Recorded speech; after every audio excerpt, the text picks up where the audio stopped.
Мне кажется, этот видос должен начаться с минуты молчания среди тех, кто не выдержал коррекцию, которая у нас произошла 11.10.2025 года. Это у нас самая масштабная коррекция на крипторынке за всю историю крипторынка, когда ликвидировала, по официальным данным, больше 20 миллиардов долларов, но неофициально, мне кажется, там 30-40 миллиардов есть. И это просто огромное количество денег, которые люди потеряли на ликвидациях. Биткоин со своего локально даже не с глобального пика, упал на 16%. Это одна из самых таких больших коррекций, которая произошла буквально за несколько часов. Ночью произошла вот 11-10 числа, 11 октября. Сейчас мы, конечно же, отросли. То есть с слоу, со 102 тысяч долларов мы отросли до 112 тысяч долларов, то есть на 10% роста. На данный момент биткоин отрос. Эфириум точно так же падал. Эфириум, конечно, сильнее падал. Тут вообще даже какие-то, видите, фитили были вверх-вниз, просто выносило в разные стороны. У меня открытых позиций не было. Это позиции, которые я не торговал по эфириуму. У меня открытых позиций не было. У меня был XPL short, но я его закрыл на ночь. И, кстати, эту ночь я тоже не торговал. Вот эфириум упал на 21%. Эту ночь я не торговал, я пошел спать, хотя я обычно ложусь там в час ночи, там, ну, 12 час ночи, а тут я решил в 10 часов пойти спать, поэтому я весь этот масштабный слив пропустил, я не находился в рынке, только с утра уже открыл графики, офигел и искал позиции, какие можно откупать, потому что такие вот сливы, такие флеш-краши, это отличная возможность, чтобы покупать. Тот же, допустим, тон, давайте посмотрим, где этот тончик, он падал до 60 центов. И те, кто покупали тон, они уже находятся в плюсе примерно на 3-4 икса. Ну, 300% роста это у нас 4 икса. То есть, да, 4 икса. 300% роста 4 икса на депозит. И таких токенов, как тон, очень много. Аптос тоже падал. Меньше 1 бакса стоил Аптос. Альткоин Аптос, который там технологический проект, стоил, посмотрите, 0,75. 75 центов он стоил. Жесть. Проект, который инвестировали огромное количество бабок. Сейчас это уже более 427, то есть более 5 иксов. Уже 5 иксов дал с момента падения. Просто, ну, как бы, огромные бабки можно было заработать, но большинство людей среди моих знакомых потеряли деньги на этом сливе. На фьючерсах очень много людей потеряло, те, кто занимали деньги, то есть займы, если вы брали займы, то тоже многих ликвидировало за то, что они брали займы. Ну, займ же берется в диапазоне ценовом, и из-за того, что цена резко провалилась, то их ликвидировало. Поэтому среди моих знакомых самая большая потеря, которую я слышал, это 70 тысяч долларов. Это очень много и неприятно. Но меня, блин, я реально не знаю, мне просто повезло, что я пошел раньше спать. Я обычно, ну, это просто что-то, какое-то стечение обстоятельств, что я пошел раньше спать, с утра проснулся, у меня был кэш на откуп, то есть я не открывал никакие позиции, и у меня был кэш, который я там заработал где-то, и у меня лежал просто свободный кэш. И я уже там потратил часть кэша, купил некоторые позиции. Могу с вами поделиться, допустим, Айра покупал, он у меня уже в плюсе, я его покупал по 0,6, что-то такого. Уже 0,87, точнее, 86 покупал, сейчас уже 87,61. Вот, такие вот проекты покупал. Это у нас топ-DEX на Base. У нас планируется токен от Base. Скорее всего, Coinbase будет качать тоже экосистему Base. И как один из топ-дексов, Aira может показать красивые результаты. Он, в принципе, уже хорошо рос. Я про него еще раньше говорил, по 0,5 центов, еще там ниже говорил. То есть уже можно было даже фиксировать иксы и перезайти и снова его купить. Вот, поэтому я еще добрал позицию по Aira и буду дальше ждать роста. Если посмотреть, кстати, на ситуацию на дневном таймфрейме, то в принципе, как бы, ну да, получили слив. Кстати, сняли прям слоу ликвидность практически. Вот. 0,30 центов можно было подобрать Айра с текущих. До текущих это бы уже, давайте посмотрим, сколько процентов роста. Это 3 икса, пожалуйста. Вот, так что по Аэро я жду восстановления, даже обновления максимума, то есть куда-то выше мы можем пойти. Даже с текущих, если мы подойдем к максимуму, это уже 158% роста. Но я думаю, он пойдет гораздо выше, потому что посмотрите на какие тут объемы.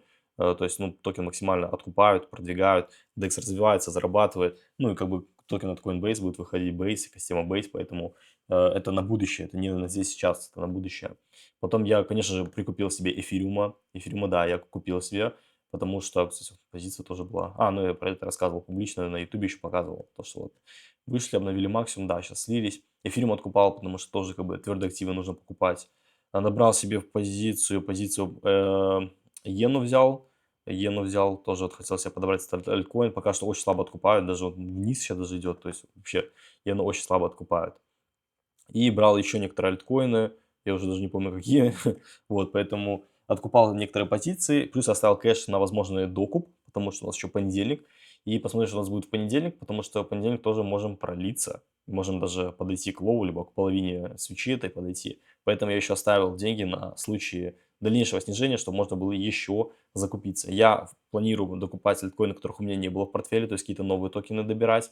Тоже вот, допустим, Aster, топ-декс на BNB Chain. То есть какие-то новые альткоины добирать. Возможно, усреднять позиции, которые у меня есть, но докупать их гораздо меньше, то есть больше набирать новых альткоинов. Потому что если сейчас буду добирать новые альткоины, у меня уже точки входа будут лучше, чем у большинства. Вот на таких проливах как раз таки можно подбирать, потому что такие флеш-краши, они случаются, ну, там, раз в 4 года, возможно, даже реже. Поэтому, когда происходят такие ситуации, лучше, что вы можете сделать, это дождаться разворота и начать откупать. Либо, ну, постараться ловить ножи, но, опять же, вы попробуйте словить тут нож, потом тут, это значит ниже, ниже, ниже. Поэтому вот как раз-таки с утра проснулся, откупил, да, не самый лоу, но все же вкупил по приятным ценам. Вот, поэтому лично я для себя откупаю. Понимаю, что сейчас, возможно, у многих нет кэша, все засажены и так в альткоины. Вот, допустим, LDO тоже сейчас находится в зоне накопления, то есть приятные цены, чтобы покупать. Я понимаю, что сейчас не у всех есть деньги на откуп, это печально, тогда что вы можете делать, это ничего не делать, просто ждать, когда рынок восстановится. Ребят, такие флеш-краши, ну, был ковид, да, там, конечно, не так сильно рынок упал, но тоже падал, и все восстанавливалось, и еще вырастало в 10-20 раз. Поэтому ничего страшного, да, в моменте это неприятно, играют эмоции, новости со всех сторон трубят. Но рынок отрастет, ничего с ним не случится, он не заскамится, ничего с ним не будет. DivDX тоже, он сейчас вообще прям днище, на самом дне. Просто исторический минимум находится. То есть много альткоинов, которые сейчас можно подбирать, которые вот сейчас откупаются. Какие-то откупаются не очень, какие-то откупаются более-менее нормально. Но в целом, типа, я смотрю в сторону откупа. И надеюсь еще, что у нас немножко ниже опустится, чтобы я мог еще добрать позиции. Вот, поэтому я надеюсь, что вы немного потеряли на этом проливе. Даже если потеряли, то, блин, самое лучшее, что вы можете сделать, это просто отвлечься от рынка там на хотя бы пару дней, пойти побыть наедине с собой, погулять, там, пойти с друзьями, встретиться, с родными провести время. То есть просто отвлечься от рынка, закрыть эти все новости, графики и не смотреть на это, если вас, ну, прям очень сильно эмоции берут.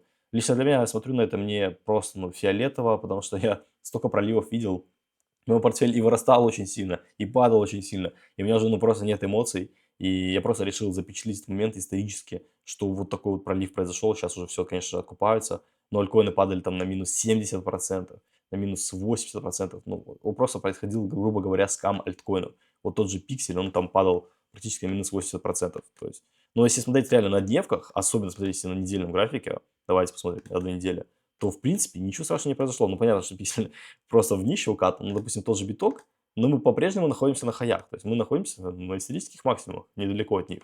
Эфириум то же самое. Мы, ну да, откорректировались, но ничего страшного, ну, типа, мы находимся все равно гораздо, ну, очень высоко. И прямо сейчас, вот видите, мы как раз находимся выше зоны покупателя. Вот, поэтому ничего страшного особо не произошло. Октобер, у нас обычный четвертый квартал показывает хорошие доходности по альткоинам и по эфириуму, по биткоину, поэтому как бы четвертый квартал у нас обычный квартал роста, и я лично для себя откупаю и удерживаю позиции. Вот, поэтому как бы присматриваться можно вообще, мне кажется, к любой альткоин ты покупаешь, любой альткоин покупаешь, и он просто вырастет через несколько дней, несколько месяцев, несколько недель, 100% вырастет. Ну, не 100%, в крипте нету такого понятия 100%, но с большей долей вероятности. Вот. Особенно мемкоины, они у нас как падают больше всего, так и растут больше всего.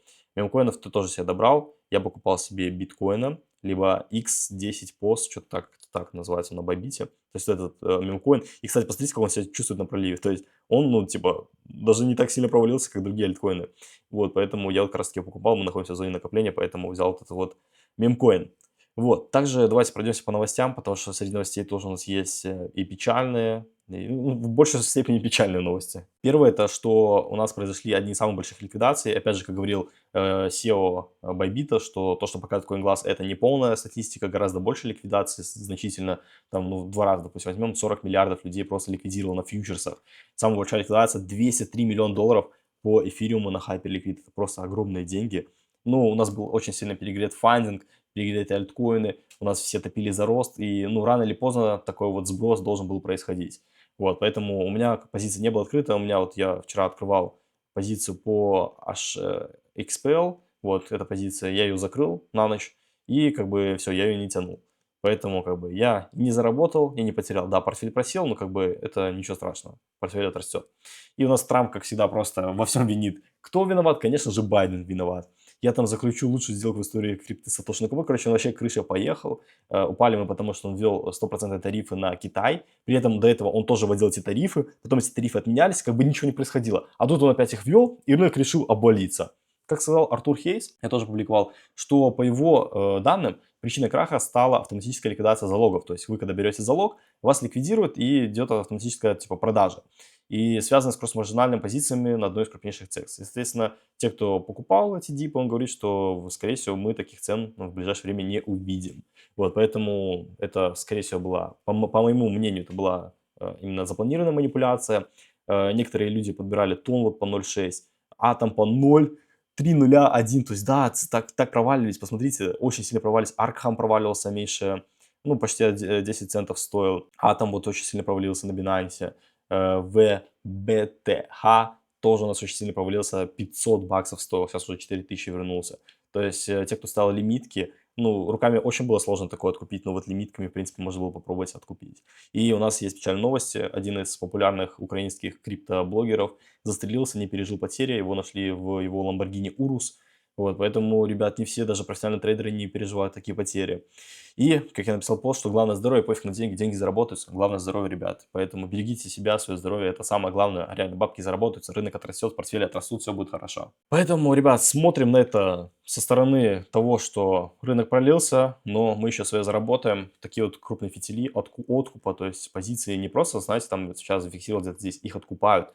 Поэтому есть покупатели, и рынок, ну, скорее всего, будет расти. Скорее всего, будет расти, поэтому я лично покупал. Я покупал эфириум по 3 700. Вот, альткоины какие-то сейчас покупал по ценам гораздо ниже. Если будет еще ниже пролив, то есть мы дойдем, допустим, до половины свечи, либо обновим свечу, то я буду еще докупать позиции. Вот. Опять же, страшно, понимаю, что многим страшно, но лично я для себя буду покупать. Потому что когда покупать, если не на страхе, когда большинство боится, именно тогда и делаются иксы. Поэтому лично я покупаю. Что думаете вы? Пишите в комментариях, будет интересно почитать. Не забудьте подписаться на канал, на мой телеграм-канал. Также ставьте видосику лайк, делитесь с друзьями. А мы с вами увидимся в следующих видео. Всем пока!